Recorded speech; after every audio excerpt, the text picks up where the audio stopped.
Hai teman-teman yang baru bertemu channel ini, semoga kalian merasa aman setiap harinya.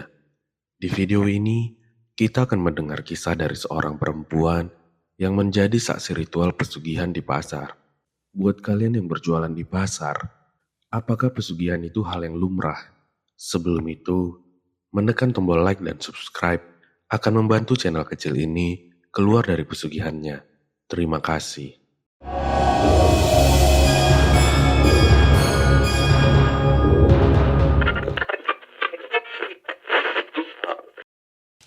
Perkenalkan, namaku Tiara. Sudah hampir 7 tahun, aku membuka kios sembako kecil di ujung lorong pasar. Pasar tradisional yang setiap harinya ramai oleh hiruk-pikuk, pedagang dan pembeli. Rutinitasku sederhana. Datang sebelum matahari benar-benar terbit, menata rak, menyapa langganan lama, dan sesekali berbincang dengan pedagang sekitar. Pasar bagiku bukan hanya tempat mencari nafkah, tapi sudah menjadi rumah kedua dengan segala aroma, suara, dan kenangan di dalamnya. Namun, segalanya mulai berubah sejak kehadiran Bu Muti yang membuka kios bumbu tepat di seberang kiosku. Awalnya tak ada yang aneh. Ia datang sekitar 2 bulan lalu bersama suaminya, lelaki kurus dengan tatapan kosong dan langkah kaki yang terseret. Mereka menempati kios yang sudah lama kosong karena pemilik sebelumnya sudah bangkrut. Bu Muti tampak sopan, selalu menunduk saat berbicara, mengenakan jilbab yang rapi dan berbicara lembut. Aku bahkan sempat berpikir, mungkin dia orang yang baik. Tapi yang membuatku heran, sejak hari pertama membuka kios, dagangannya sudah langsung ramai. Padahal di pasar ini sudah ada 4 pedagang bumbu lain. Semuanya sudah memiliki pelanggan tetap yang sudah bertahun-tahun. Tapi entah kenapa, pembeli seperti berbondong-bondong ke kios Bu Muti. Seolah ada sesuatu yang menarik mereka ke sana. Kadang aku melihat pembeli yang biasanya langganan di tempat lain, tiba-tiba beralih ke kiosnya tanpa alasan yang jelas. Aku sempat menanyakan hal itu ke pedagang lain. Herannya, baru buka 2 hari, udah kayak pasar malam aja, kata Bu Wati, penjual sayur yang berada di sebelahku. Aku hanya mengangguk, menatap ke arah kios Bu Muti yang tampak dikerumuni pembeli. Namanya juga rezeki, Bu. Jawabku mencoba menepis rasa iri. Tapi bukan hanya itu. Ada sesuatu pada kiosnya yang terasa aneh. Setiap kali aku melewatinya di sore hari, saat sebagian besar kios sudah tutup, dari kios itu keluar aroma anyir, seperti darah atau daging yang sudah busuk. Awalnya kupikir mungkin karena rempah-rempah yang basi, atau ikan yang disimpan sembarangan. Tapi aroma itu terlalu kuat, terlalu menusuk hidung, sampai membuatku mual setiap kali melewatinya. Dan anehnya lagi, aroma itu hanya muncul saat menjelang maghrib. Bukan siang, bukan pagi hari. Suatu pagi, aku datang lebih awal dari biasanya. Masih sekitar pukul 4:30. Langit masih gelap dan hanya beberapa kios yang sudah buka. Namun saat aku tiba, kulihat kios Bu Muti sudah terang. Lampunya menyala dan ia sedang duduk bersila di depan pintu kiosnya. Tangannya terangkat, memegang sesuatu yang tak bisa kulihat jelas dari jauh. Dia seperti sedang berbisik, entah membaca doa atau sesuatu yang lain. Suaranya pelan namun terdengar seperti mantra, dengan nada yang berulang-ulang. Aku mematung beberapa saat di balik kiosku, menatap dari sela-sela rak. Entah kenapa, bulu kudukku berdiri. Ada sesuatu dalam suaranya yang membuat dadaku terasa sesak. Lalu tiba-tiba, ia menoleh langsung ke arahku. Sorot matanya tajam, tapi bibirnya tersenyum. Aduh Bu Tiara, udah datang aja. Semangat banget ya, dagang pagi-pagi begini. Katanya santai, seolah tak terjadi apa-apa. Aku merasa gugup tapi berusaha untuk tersenyum. Iya Bu, biar rezeki nggak diserobot ayam. Jawabku basa-basi. Ia hanya ketawa. tapi ada yang aneh dengan nada ketawanya. Betul bu, yang rajin bangun pagi rezekinya lancar, tapi ada yang lebih penting dari itu. Yang penting tahu caranya mencari rezeki itu biar gak direbut orang lain. Ia mengucapkannya sembari melihatku dengan tajam. Entah kenapa, kalimat itu membuatku tidak nyaman. Ada makna tersembunyi di balik ucapannya, seperti peringatan atau ancaman halus. Beberapa hari berikutnya, pasar semakin ramai, tapi hampir semua pembeli menuju ke arah kios Bu Muti. Aku mulai merasakan dampaknya. Penjualan turun, pendapatan menurun drastis, dan beberapa pelanggan tetapku mulai menghilang. Aku mencoba berpikir positif, mungkin daganganku kalah lengkap. Tapi semakin lama, keramaiannya terasa tidak wajar. Pernah satu kali aku memperhatikan dari jauh, ketika orang-orang membeli bumbu dari Bu Muti. Mereka terlihat seperti tergesa-gesa. Beberapa bahkan tampak linglung, membayar tanpa banyak bicara, lalu pergi begitu saja dengan wajah yang datar. Seolah mereka tidak sepenuhnya sadar dengan apa yang mereka lakukan. Dan anehnya, kios Bu Muti selalu tutup tepat jam 5 sore. Tidak pernah lebih, tidak pernah kurang. Setiap kali ia menutup kios, aroma anyir itu kembali muncul. Tajam, membuat seluruh lorong pasar terasa seperti ruangan yang lembab dan dipenuhi oleh darah. Suatu sore, aku menegur Bu Wati yang lewat sambil menutup kiosnya. Bu, kamu gak cium bau aneh tiap sore? Tanyaku. Bau apa? Jawabnya tampak bingung. Itu, bau anyir, kayak darah gitu. Bu Wati mengernyit lalu menggeleng. Ah, aku gak pernah cium apa-apa. Mungkin cuma perasaan kamu aja. Aku terdiam. Bagaimana bisa aku mencium aroma sekuat itu, tapi orang lain tidak? Dan malamnya, entah kenapa, aku bermimpi aneh. Kulihat diriku berdiri di tengah pasar yang kosong. Lampu-lampunya padam, tapi dari arah kios Bu Muti terlihat cahaya merah menyala samar. Di dalamnya, sosok Bu Muti tampak sedang mencampur sesuatu di dalam ember besar. Suara gemercik terdengar dan aku melihat darah menetes dari ujung jarinya. Aku terbangun dengan jantung berdebar, keringat dingin membasahi leher. Entah kenapa, mimpi itu terasa begitu nyata. Dan sejak hari itu, aku tahu ada sesuatu yang tidak beres dengan kios Bu Muti. Aku masih ingat betul sore itu. Udara pasar yang biasanya cuma beraroma campuran bawang, cabai, dan keringat orang, tiba-tiba terasa aneh. Seperti darah segar yang menempel di tangan setelah menyembelih ayam. Awalnya aku pikir cuma perasaanku saja, tapi makin lama semakin tajam. Dan yang bikin bulu kuduku berdiri, bau itu cuma muncul dari arah kios Bu Muti. Waktu itu matahari sudah mulai condong. Sebagian besar kios sudah mulai tutup. Aku masih di kios, menghitung sisa stok tepung dan minyak. Ketika aku menengok, aku lihat Bu Muti nutup tirai kiosnya dengan cepat, kayak orang yang lagi menyembunyiin sesuatu. Dari balik tirai itu, aku melihat cairan merah gelap di lantai, dekat ember yang biasa dia pakai buat nyuci rempah-rempah bumbunya. Kupikir cuma saus tumpah, tapi anehnya baunya amis banget. Lebih tajam dari darah ayam atau ikan. Malamnya aku nggak tenang. Waktu mau tidur, aku kepikiran terus aroma itu. Kayak masih nempel di hidungku. Ketika aku memejamkan mata, entah kenapa bayangan Bu Muti muncul. Mukanya terlihat pucat dan matanya kayak kosong, tapi senyumnya terlihat terlalu lebar buat orang biasa. Beberapa hari setelah itu, keanehan lain mulai kelihatan. Bu Muti sering buka lebih pagi dari siapapun di pasar. Waktu aku sampai jam 4 subuh buat ngecek kiriman barang, kiosnya sudah menyalakan lampu. Aku heran, siapa yang belanja jam segitu? Pas aku jalan pelan ke arah kiosnya, aku melihat sesuatu. Bu Muti berjongkok di depan pintu kios. Di hadapannya ada mangkuk kecil berisi air dan bunga 7 rupa.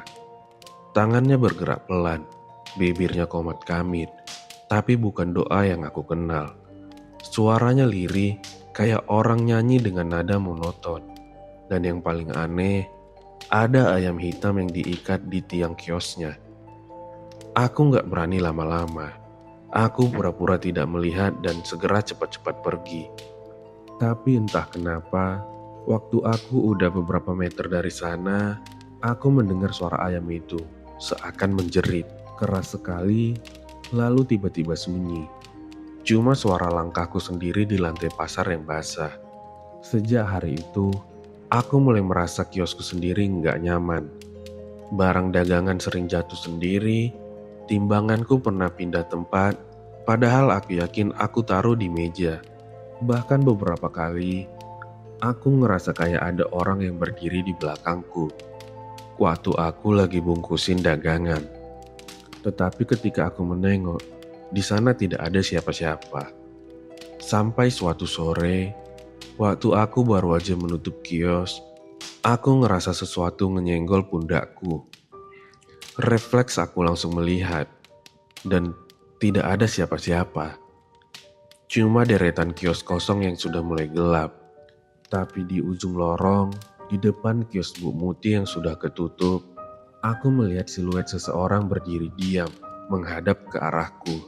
Ia terlihat sangat tinggi, rambutnya panjang dengan badannya yang kurus. Aku gak yakin itu Bu Muti, tapi sosok itu cuma diam saja, gak bergerak sama sekali. Aku buru-buru mengunci kios dan lari keluar dari pasar. Keesokan harinya, aku bertanya ke beberapa pedagang sebelah. Ternyata bukan cuma aku yang ngerasa ada yang aneh. Salah satu tukang sayur bilang kalau dia juga nyium bau amis yang sama tiap Bu Muti menutup kios. Yang lain malah bilang sempat lihat bayangan hitam melintas di belakang Bu Muti ketika dia sedang ngeladenin pembelinya. Tapi anehnya, nggak ada yang berani ngomong langsung ke Bu Muti. Mereka bilang, udahlah, jangan ikut campur. Rezeki orang jangan disangka-sangka.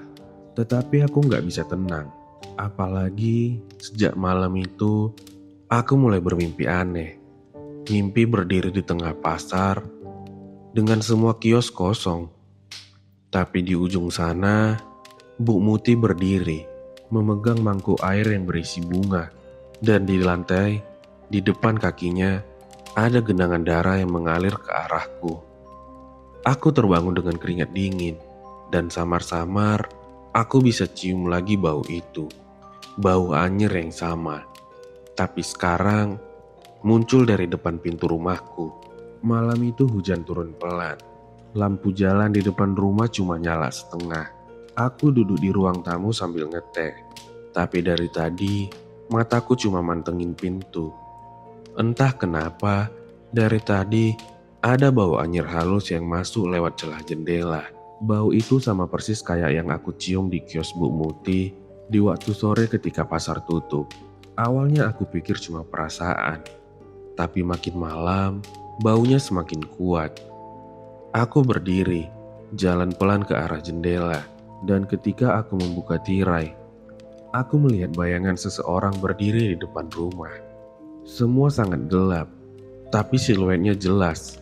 Tinggi, kurus, dan rambutnya panjang sampai bahu. Aku tersentak kaget. Gelas teh di tanganku jatuh ke lantai. Aku mundur 2 langkah. Jantungku berdetak kayak dipukul dari dalam dada. Tetapi ketika aku berani menengok lagi, bayangan itu udah nggak ada. Cuma hujan yang makin deras dan jalanan yang sepi. Aku menutup tirai rapat-rapat malam itu. Tapi aku sangat susah untuk tidur. Sampai akhirnya jam 2 dini hari, aku kebangun karena suara langkah kaki di depan rumah. Pelan tapi jelas. Langkahnya terasa berat, kayak nyeret sesuatu. Aku menahan nafas, mendengar baik-baik, dan tiba-tiba ada suara ketukan di pintu. 3 kali, pelan tapi tegas. Siapa? Suaraku bergetar. Enggak ada jawaban. Hening, cuma suara hujan. Aku nggak berani membuka. Tapi beberapa detik kemudian, bau amis itu muncul lagi. Lebih kuat, sampai membuat perutku terasa mual. Aku lari ke kamar, menutup pintu rapat-rapat, dan baru bisa tenang setelah suara langkah itu perlahan menghilang. Keesokan paginya, aku berangkat ke pasar lebih siang dari biasanya. Kepalaku terasa pusing, dan mataku masih berat. Begitu sampai, pasar sudah ramai. Tapi anehnya, kios Bu Muti belum buka. Padahal biasanya jam segitu dia sudah ngeladenin pembelinya. Aku ngerasa aneh, tapi jujur ada sedikit lega juga. Setidaknya hari ini aku bisa kerja tanpa harus mencium aroma aneh itu. Tapi kelegaan itu enggak lama. Sekitar jam 9, Bu Muti pun muncul. Dan kali ini dia datang hanya sendirian. Biasanya ada suaminya yang bantu bawa karung bumbu. Tapi kali ini nggak ada siapa-siapa. Wajahnya terlihat pucat. Rambutnya kelihatan acak-acakan. Dan langkahnya pelan. Dia melihat ke arahku sebentar. Dengan senyum tipis dan matanya terasa dingin. Aku cuma ngangguk, pura-pura sibuk mengatur barang. Tetapi waktu dia lewat di depan kiosku, angin tiba-tiba terasa dingin. Dan yang bikin aku pengen muntah, bau amis itu ikut datang bersamaan sama langkah kakinya. Bau darah yang basah, menyengat dan menusuk hidung. Seolah-olah dia bawa bau itu dari rumahnya. Sejak hari itu, aku merasa makin aneh. Setiap kali Bu Muti lewat, aku bisa ngerasa kayak hawa di sekitar jadi berat. Barang-barang di kiosku sering jatuh sendiri. Dan beberapa kali, aku sempat mendengar bisikan lirih dikala aku sendirian. Kadang cuma satu kata, pelan namun jelas, tukar. Atau kadang gantian. Aku nggak ngerti maksudnya, tapi yang paling bikin aku nggak bisa lupa adalah malam saat aku mimpiin suami Bu Muti.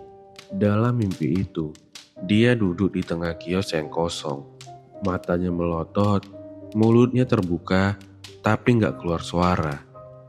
Dari dada kirinya, ada tangan hitam keluar perlahan, kayak nyari jalan keluar dari tubuhnya sendiri. Dan di lantai, darahnya ngalir ke arahku. Aku berteriak, tapi mulutku nggak bisa ngeluarin suara. Aku kebangun tengah malam, dan saat itu, bau anyir itu lagi-lagi muncul di kamarku. Kali ini bukan dari luar, tapi dari bawah kasurku. Keesokan harinya, aku benar-benar ngerasa nggak kuat. Aku cerita ke dua pedagang lain, tapi mereka cuma saling pandang. Udahlah Tiara, kata salah satunya pelan. Bu Muti itu berbeda. Dia orang lama, bukan sembarang orang. Beda gimana maksudnya? Tanyaku. Dia ngelirik kanan kiri, lalu menyender dikit ke arahku. Sebelum dia buka kios di sini, dia sudah pernah buka di pasar lain. Tapi katanya banyak yang terjatuh sakit. Pedagang di kiri kanannya pada tumbang satu-satu. Ada yang pingsan, ada yang gila, dan ada yang meninggal tiba-tiba. Aku terdiam. Suara pasar di sekelilingku tiba-tiba kayak lenyap. Yang terdengar cuma detak jantungku sendiri. Terus, kenapa bisa dia pindah ke sini? Katanya diusir. Tapi, dia selalu bisa mulai lagi. Entah gimana caranya, usahanya selalu ramai. Aku gak bisa ngomong apa-apa lagi. Tapi di kepalaku, potongan-potongan keanehan yang aku lihat mulai nyatu menjadi satu gambar besar. Aroma darah, ritual pagi, bayangan di depan rumah, dan tatapan kosong suaminya yang sekarang bahkan enggak pernah kelihatan lagi. Dan malam itu, saat aku menutup kios dan siap untuk pulang, aku melihat sesuatu yang bikin aku jatuh terduduk. Dari balik tirai kios Bu Muti yang sudah hampir tertutup, ada tangan hitam panjang keluar perlahan. menutup gembok dari dalam. Tapi bukan tangan manusia. Jari-jarinya terlihat lebih panjang, dan kuku-kukunya tajam. Aku langsung kabur dari sana tanpa melihatnya lagi. Sejak malam aku melihat tangan hitam keluar dari kios Bu Muti. Aku jadi gak pernah pulang lewat lorong itu lagi. Setiap kali aku melihat kiosnya dari jauh saja, dadaku langsung terasa sesak. Seperti ada yang menatap dari balik kegelapan tirai kios itu. Aku sempat berpikir untuk pindah mencari tempat jualan baru. Tetapi pasar ini satu-satunya tempat aku bisa bertahan hidup. Entah kenapa, semakin aku berusaha melupakan Bu Muti, makin sering dia muncul di pikiranku, bahkan di mimpiku. Hingga suatu siang, saat pasar lagi sepi, ada seorang perempuan datang ke kiosku. Wajahnya terlihat letih, rambutnya acak-acakan, tetapi matanya sangat tajam. Dia berdiri lama, melihat-lihat barang di kiosku tanpa ngomong sepatah kata pun. Aku akhirnya menyapa, "Ibu mau cari apa?" Dia tidak menjawab, cuma menatapku beberapa detik sebelum akhirnya mengucapkan sesuatu dengan pelan. "Kamu jualan di sini sudah lama ya?" "Iya Bu, udah 2 tahun." Dia menatap arah kios Bu Muti, lalu menghembuskan nafas berat. "Berarti kamu juga tahu Bu Muti kan?" Aku mulai ngerasa aneh, tetapi aku mengangguk pelan. "Iya, kenapa Bu?" Perempuan itu diam sebentar, lalu mendekat. Suaranya merendah, nyaris seperti berbisik. "Aku dulu tetangganya, sebelum dia pindah ke sini." Aku langsung merasa dingin di punggung. Nafasnya rasanya menyangkut di tenggorokan. Perempuan itu lanjut berbicara. Nada suaranya bergetar halus, tetapi tegas. "Dulu waktu mereka masih di tempat lama, suaminya orangnya pendiam. Tapi dia suka tiba-tiba keluar malam-malam membawa ayam hitam. Kadang ayamnya dibungkus kain merah. Katanya buat syukuran dagang. Tapi yang aneh, setiap kali dia melakukan itu, pasti ada anak kecil di sekitar rumah yang jatuh sakit." Aku diam. Rasanya jantungku berhenti sepersekian detik. Beberapa bulan sebelum mereka pindah, anak tetangga kami meninggal.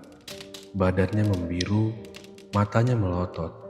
Dan waktu warga datang ke rumah Bu Muti, mereka malah membilang itu musibah. Padahal waktu itu, di belakang rumah mereka, warga menemukan bekas darah dan bulu ayam yang terbakar. Aku refleks menutup mulutku, menahan rasa mual. Sejak itu, warga mengusir mereka. Tapi entah kenapa, tiap kali mereka pindah, usaha mereka selalu ramai. Padahal orang lain banyak yang gulung tikar. "Terus, sekarang gimana Bu?" Dia ngelirik ke arah kios Bu Muti lagi. "Enggak tahu pasti, tapi kalau kamu sudah mulai merasa enggak nyaman, jangan tunggu lama-lama. Kadang pesugihan kayak begitu butuh penyeimbang. Kalau keluarganya nggak mengasih, yang diambil bisa orang sekitar." Aku merasa seluruh badanku dingin. Rasanya kayak darahku berhenti mengalir. Aku pengen bilang itu nggak masuk akal. Tapi setiap bau amis, setiap mimpi, setiap gangguan di kiosku, semuanya terasa terlalu nyata buat disebut kebetulan. Perempuan itu lalu pergi tanpa pamit. Cuma meninggalkan kalimat terakhir yang terus terngiang di kepalaku. "Kamu harus jaga diri. Karena kalau kamu sudah melihat sesuatu dari dunia mereka, biasanya kamu sudah ditandai." Malamnya aku tidak bisa tidur. Aku duduk di teras rumah, berusaha menenangkan diri. Tapi di udara malam yang lembab itu, aku lagi-lagi mencium bau anyir. Samar, tetapi terasa jelas. Dan kali ini, di antara bau itu, ada suara lirih kayak bisikan perempuan, memanggil namaku. Aku langsung berdiri, mataku mencari sumber suara itu. Suara itu datang dari arah pagar. Aku mencoba maju pelan, dan waktu aku lihat keluar, di seberang jalan, di bawah cahaya lampu jalan yang redup, Bu Muti berdiri. Dia memakai baju daster warna putih pudar, rambutnya terurai basah, dan di tangannya ada mangkuk kecil berisi air merah. Dia cuma senyum, lalu jalan pelan ke arah tikungan tanpa suara. Aku jatuh terduduk, tubuhku gemetar. Waktu aku sadar, tangan kiriku berdarah, entah dari mana. Cuma ada sayatan kecil di pergelangan, dan darahnya netes sedikit demi sedikit ke lantai teras. Besok paginya, aku merasa demam tinggi. Aku memaksakan tetap pergi ke pasar. Aku tetap memaksakan pergi ke pasar, namun sepanjang hari, kepalaku terasa sangat berat. Setiap kali aku melihat ke arah kios Bu Muti, aku ngerasa pandangannya ngikutin aku. Padahal, kadang dia lagi ngeladenin orang lain. Ketika aku menutup kios di sore hari, aku mendengar suara orang menangis dari arah kiosnya. Itu merupakan suara laki-laki, lemah seperti minta tolong. Aku menuju sumber suara itu. Namun ketika aku sudah dekat, suaranya terasa hilang. Kiosnya gelap, pintunya cuma ketutup sebagian. Dari celah bawah pintu, aku melihat air merah menetes keluar, dan di udara, bau anyir itu kembali. Kali ini lebih tebal, lebih menusuk, sampai aku ngerasa kayak paru-paruku penuh dengan darah. Aku mundur lemas, dan cuma bisa menyender ke tembok. Aku tahu satu hal saat itu. Bu Muti bukan cuma sekedar pedagang bumbu biasa. Ada sesuatu di balik kios itu. Sesuatu yang haus dan sudah lama tidak mendapatkan tumbalnya. Sejak hari itu, aku merasa sulit untuk makan dan tidur. Yang terlintas di pikiranku hanyalah, aku harus meninggalkan pasar itu. Setiap kali aku mencoba mencari tempat jualan lain, selalu saja ada hal yang menghalangi. Entah pembeli sepi, barang rusak, atau bahkan kecelakaan kecil yang membuat aku nggak bisa berangkat. Seperti ada sesuatu yang menahan aku buat tetap di situ. Hari itu, pasar sepertinya tidak terlalu ramai. Langit terlihat gelap meski baru jam 2 siang. Aku baru saja mau menutup kios karena cuaca mulai aneh. Angin terasa lebih kencang, tapi anehnya, angin itu cuma berpusar di sekitar kios Bu Muti. Orang-orang mulai meninggalkan pasar, tapi Bu Muti masih berada di sana. Aku melihat dia jongkok di depan kiosnya, menyapu lantai dengan sapu lidi. Padahal tidak ada debu, cuma sisa-sisa darah kering yang sudah jadi noda gelap di lantai semen. Dia menyapu pelan-pelan, sembari bersenandung lagu yang sama kayak waktu itu aku pernah dengar. Lagu yang nadanya datar, tapi membuat dada sesak. Aku pengen pergi, tapi kakiku terasa sangat berat, seperti disuruh untuk menontonnya. Sampai akhirnya, tirai kios itu terbuka setengah, dan dari dalamnya, aku melihat sesuatu yang tidak akan pernah bisa aku lupakan seumur hidup. Lantai kios itu dipenuhi dengan garis-garis melingkar, dilukis pakai darah kering. Di tengahnya ada mangkuk besar, isinya merupakan cairan merah. Tapi bukan itu yang bikin aku hampir pingsan. Di belakang mangkuk itu, ada sosok laki-laki yang terikat. Dia duduk, tubuhnya kurus, matanya kosong, mulutnya komat kamit, seperti orang berbicara sendiri. Itu merupakan Pak Anto. Wajahnya pucat, keringatnya menetes, dan di depan kakinya ada ayam hitam yang sudah mati dengan leher nyaris putus. Bu Muti pun segera berdiri di sebelahnya. Tangannya gemetar, tapi matanya tetap terpejam. Dia seperti mengucap sesuatu, namun aku tidak mengerti bahasanya. Kata-katanya kasar bergema, dan di sela-selanya aku mendengar suara lain. Suara yang seakan mengikuti ucapan Bu Muti. Suara itu terasa dalam dan berat. Kurang satu. Aku langsung jatuh terduduk. Lantai pasar terasa dingin dan lembab, tapi aku tidak bisa bergerak. Bu Muti berhenti berbicara. Matanya terbuka lebar dan langsung menyorot ke arahku. "Kamu sudah lihat ya?" Suara itu pelan namun tajam. Aku pengen kabur, tapi tubuhku terasa kaku. Bu Muti jalan pelan ke arah pintu. Langkahnya seperti terasa berat. Darah dari lantai itu ikut terbawa di bawah kakinya, meninggalkan jejak merah ke arahku.